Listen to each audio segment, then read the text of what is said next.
누가복음 5장 1절에서 11절.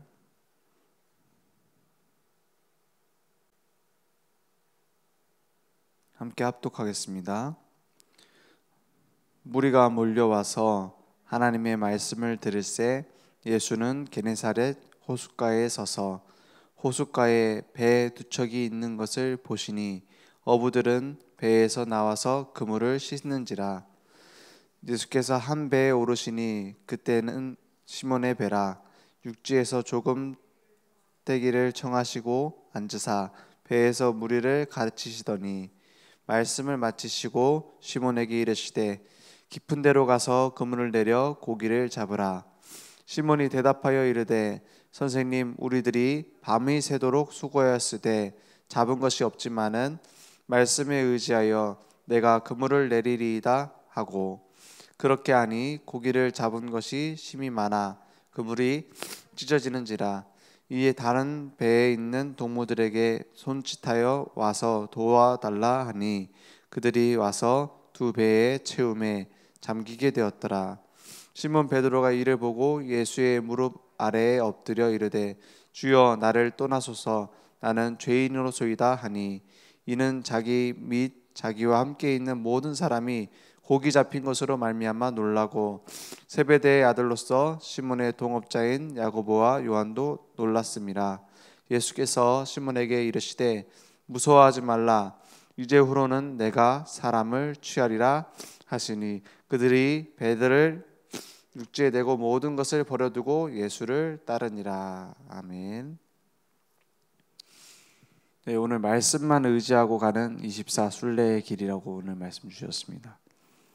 오늘 순례의 길을 가려고 시작을 해야 되는데 베드로가, 그리고 그 제자들이, 그 베드로와 함께 어부 일을 하고 있던 제자들이 예수님을 처음 만났어요. 처음 만난 예수님이 물고기를 잡고 있는데 옆에서 얘기를 하는 겁니다. 무슨 얘기를 하냐? 그 물고기를 잡는 데는 어부들이 훨씬 더 잘 알고 있습니다. 그래서 어디에서 물고기가 잡히는지, 지금 시간대에는 어디에 물고기가 있는지 잘 알 거 아닙니까? 근데 깊은 데로 가서 그물을 던지라는 거예요.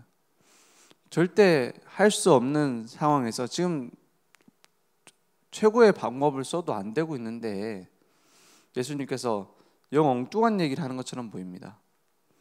그때 이 베드로가 하는 말이 뭐냐? 지금 계속 수고했을 때 잡은 것이 없지만 말씀을 의지해서 그물을 던지겠습니다, 이럽니다.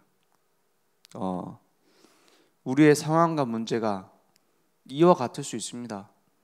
우리가 더 많은 것을 알고 있을지도 모르는데 더 전문적으로 연구를 했을 수도 있지 않습니까? 근데 예수님께서는 엉뚱한 명령을 내리는 겁니다. 그래서 그 이유가 무엇일까요? 전혀 이해되지 않는 하나님의 말씀, 그리고 나의 상황, 안 될 것 같은 그 상황, 거기다 하나님이 세우신 거거든요. 홍해 앞에 하나님이 인도하셨어요. 굳이 다른 길도 있을 텐데 홍해를 건너라는 겁니다. 요단강 건너지 않아도 되는데 요단강 앞에 서라는 겁니다. 그 여리고 성을 꼭 건너가야 되는데 내 방법이 아니라 거기 주변을 도르라는 겁니다. 전쟁 전문가가 들었을 때 무슨 얘기가 같죠? 말도 안 되는 얘기예요, 그죠? 뭔가 바다에 대해서 제대로 알고 있는 사람이 들었을 때는 말도 안 되는 얘기입니다. 근데 그것을 하나님은 알고 계셨어요. 우리가 어떤 생각을 하는지 밝히 아신다 했습니다. 이유가 있습니다. 우리가 믿는, 우리가 찾고자 하는, 우리가 만나고자 했던 그 하나님은 전능하신 분입니다. 근데 우리 힘으로 만날 수가 없습니다. 우리의 계획을 가지고 하나님 만날 수 없습니다. 우리의 능력 가지고 하나님 만날 수 없습니다. 하나님을 계산할 수도 없습니다. 그래서 어떻게 하셨냐? 우리를 일방적으로 구원하신 겁니다. 그리고 그 사실을 믿으라고 하신 겁니다. 그러면 이제 어떻게 살아가느냐? 우리가 다 이해하고 가는 것이 아니라 믿고 따라가라 이 말입니다. 그죠? 우리의 생각과 우리의 계획대로 신앙생활을 하는 것이 아니라 하나님이 해가실 것을 믿고 그분을 의지하고 가는 겁니다. 그래서 베드로가 우리가 잡은 것이 없지만 말씀을 의지해서 그물을 내리겠다고 했어요. 그때 어떤 일이 일어납니까? 그물을 찢어질 만큼 그 두 배가 가득 채워질 만큼 이제 배가 가라앉으려고 할 만큼 잡게 됐어요. 그래서 말씀을 의지하고 이런 상황을 확인한 베드로는 뭐라고 했냐? 무릎 아래 엎드려서 주여 나를 떠나소서 그럽니다. 왜요? 내가 죄인입니다. 우리의 죄를 알잖아요. 베드로는 정말 어떻게 보면 우리랑 비슷한지도 몰라요. 우리의 상황이 어떻습니까? 우리의 모습이 꼭 이랬습니다. 우리는 죄인이다. 내 속에는 죄가 가득 찼다. 그게 맞는 말입니다. 진짜 따지고 또 내 속으로 깊이 들어가 보면은 죄밖에 없습니다. 나는 그래도 좀 이거는 덜 찾아본 거예요. 그죠? 우리 속에는 하나님을 거역할 그 내용밖에 없다니까요. 하나님을 떠나서 열심히 내 마음대로 가려고 하는 그 상태밖에 없다니까요. 그게 하나님을 떠나 있는 상태 아닙니까? 모든 사람이 죄를 범하였으면 하나님의 영광에 이르지 못하더니 그 상태 아닙니까? 그래서 고백하는 겁니다. 나는 죄인입니다. 나를 떠나소서. 그때 뭐라고 합니까? 나를 따라오라. 내가 너희를 사람을 낚는, 사람을 사로잡는 어부가 되게 하리라 했어요. 하나님이 우리를 향한 완벽한 계획하고 계십니다. 그게 어떤 계획이냐? 어떻게 하실지는 그건 하나님 마음이에요. 그죠? 그릇을 택하여 쓰시는 분 마음 아닙니까? 만드신 분 마음대로 하시는 거잖아요. 근데 중요한 변하지 않는 계획은 있습니다. 우리를 통해 그 그리스도의 증인으로 삼겠다는 거예요. 우리의 인생을. 그죠? 그래서 예수님과 함께하는 순례의 길이 시작된 겁니다. 그래서 많은 사람들이 근본 죄에서 벗어남을 못 누리고 있어요. 구원에 감사 감격이 없고 계속 죄에 눌려 있습니다. 죄가 없다. 나는 뭐 잘못한 게 없다. 그럼 뻔뻔하게 살아라는 말이 아니죠. 우리의 죄는 가득하지만 그것을 끝내셨단 말입니다. 거기서 건져내셨다는 말입니다. 그래서 신앙생활이 참된 가치를 찾은 겁니다. 이제는 뭐 내 죄 해결을 하기 위해서 신앙생활을 하는 것이 아니라 우리를 위해서 완성하신 그 십자가를 믿고 그분과 함께하며 그분을 증거하는 인생을 살게 된 겁니다. 그래서 디모데전서 1장 12절에서 15절에 바울도 얘기하잖아요. 나는 죄인 중에 괴수였다. 모든 죄인을 위해서 예수님이 십자가에서 끝내신 거 아니냐. 맞죠? 죄인 중에 괴수요. 폭행자요. 핍박자였던 나를 건져내셨다.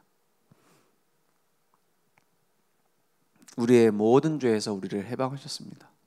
그리스도 예수 안에 있는 생명의 성령의 법이 죄와 사망의 법에서 너희를 해방했다고 했어요.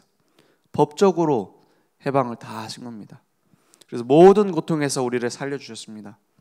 완전히 내가 곧 길이요 진리요 생명이다 했죠. 그래서 모든 마귀의 권세에서 우리를 해방시키셨습니다. 언제요? 믿고 영접하는 그 순간. 영접하는 자 곧 그 이름을 믿는 자들에게는 하나님의 자녀가 되는 권세를 주셨다 했어요. 그럼 언제 그게 적용됩니까? 적용되는 것은 예수님이 나의 주인 될 때입니다. 왜 우리에겐 많은 문제가 있는 것처럼 보일까요? 다 끝냈다고 했는데, 다 이뤘다고 했는데 왜 이렇게 문제가 많습니까? 그러면 없다라고 해야 됩니까? 이건 문제 아니다. 그거면은 그 현실을 제대로 파악 못한 거잖아요. 그죠? 무시하는 거잖아요. 분명히 회사에 큰 문제가 생겼는데 그게 그런 문제는 없다 하고 있으면 됩니까? 그거는 착각이잖아요. 그럼 다 이뤘단 말이 무슨 말입니까? 가나 혼인잔치에 예수님이 가셨어요. 가셔서 보니 포도주가 떨어진 겁니다. 이제 큰일 났죠. 그 문제를 해결할 수 있는 분이 예수님이라는 것을 다른 사람은 몰라도 마리아는 압니다. 그 첫 기적이거든요.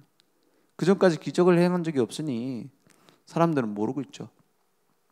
근데 마리아는 알고 있어요. 자기 나왔으니까요. 그죠? 그분이 메시아인 줄 알잖아요. 그러니까 얘기하잖아요. 이거 어떻게 해야 되냐? 포도주가 떨어졌는데 이거 좀 해결할 수 있지 않겠냐? 예수님한테 하는 말이죠. 그러니까 아직 내 때가 이르지 않았다 하잖아요. 무슨 때요? 마리아가 눈치를 챕니다. 뭘 얘기해요?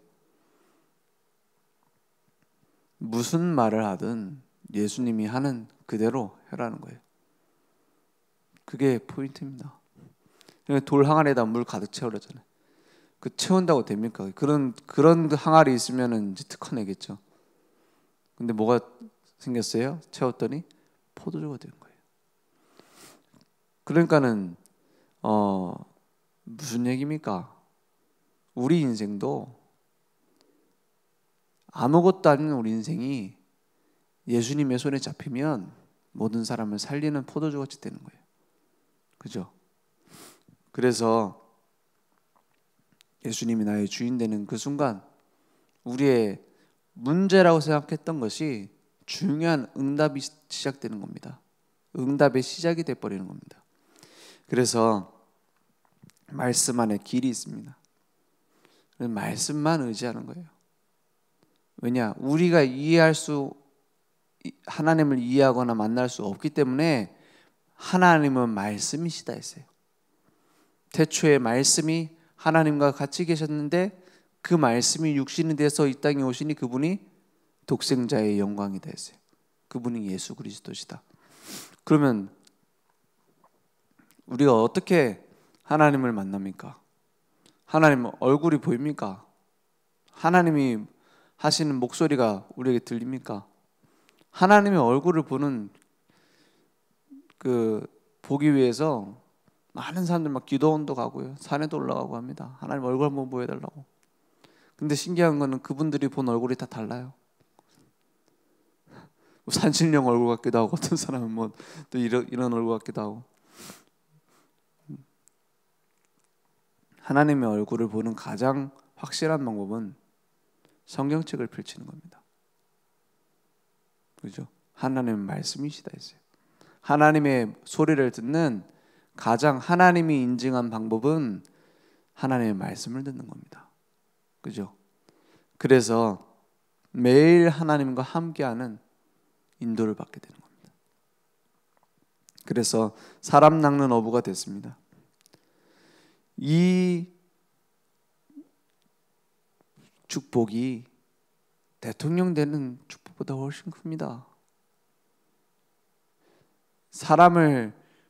목숨을 연장시킬 수는 있어도 영원한 생명을 줄 수 없는 의사보다 훨씬 큰 일을 하는 겁니다. 물론 목숨 구해주는 게 가치 없단 말이 아니라 훨씬 가치 있는 일이다 이 말이에요. 영원한 생명인데요. 그래서 우리는 복음으로 편집하고 기도로 설계하고 전도로 디자인하는 것이 끝입니다. 그것보다 더 중요한 일이 없기 때문입니다. 그래서 어떻게 해요? 그 가치를 발견하니 배를 버려두고 예수님을 따라간 겁니다. 우리 같으면 어떻게 하죠? 다 팔고 다 환산해가지고 가야 될 거 아닙니까? 헌금한다는 이유로. 근데 제자들 다 버리고 갔어요. 물론 버리고 가서 완벽하게 막 흔들리지 않았느냐? 문제 오면 흔들릴 수 있었습니다. 근데 중심이에요. 그죠? 중심이 이분이 그리스도라는 걸 알고 따라간 겁니다. 그러면 연약해도 흔들려도 괜찮습니다. 그래서 나중에 보니까는 이 베드로를 예수님은 끝까지 쫓아갑니다. 심지어 배신하고 도망갔는데, 부끄러워서 또 도망갔는데, 그 예수님은 베드로를 놓치지 않습니다. 왜요? 예수님이 어떤 분인지 그 가치를 발견하는 사람. 주는 그리스도시요 살아계신 하나님의 아들이십니다. 이 가치를 발견한 사람. 하나님은 완벽한 계획을 갖고 인도하심을 믿습니다. 그래서 항상 기뻐하라, 쉬지 말고 기도하라, 범사에 감사하라. 이것이 우리의 부담되는 명령이 아니라 그럴 수 있는 조건을 주셨어요. 그죠? 우리가 행복하자가 아닙니다. 행복할 자격을 가졌어요. 행복할 조건을 받았습니다. 그게 뭡니까? 주는 그리스도시요 살아계신 하나님의 아들이십니다. 그랬어요. 우리의 삶에도 이미 완전한 답이 있기 때문에 승리할 수밖에 없는 중요한 응답 이미 받은 줄 믿습니다. 기도하겠습니다. 하나님 감사합니다. 우리가 말씀만 의지하고 우리의 상황과 환경을 믿는 것이 아니라 하나님의 말씀을 믿고 따라가는 증인들 될 수 있도록 역사해 주옵소서. 하나님, 우리의 현장과 우리의 모든 곳에 사실은 우리가 버티며 살기도 힘들 정도로 많은 문제들이 있습니다. 하지만 하나님은 더 큰 계획을, 하나님은 완전한 계획을 갖고 계심을 믿습니다. 이제 내 것을 내려놓고 내 방법을 내려놓고 하나님의 방법을 나의 것으로 가지고 갈 때 우리의 삶엔 참된 기쁨, 행복, 평안이 있을 줄 믿습니다. 그것으로 모든 사람 살리는 응답이 준비되어 있을 줄 믿습니다. 지금은 우리 주 예수 그리스도의 은혜와 하나님의 무한하신 사랑하심과 성령님의 내주인도 역사 충만하신 은혜가 오늘 하나님의 말씀을 나의 것으로 붙잡고 현장을 정복할 우리 모든 전도자들 머리 위에 온라인으로 모바일로 함께 예배드리며 하나님과 함께하며 말씀만 붙잡고 갈 것을 결단하는 우리 모든 늘좋은교회 우리 전도자들과 우리 후대들 위해 지금부터 영원토록 항상 함께 있을지어다. 아멘.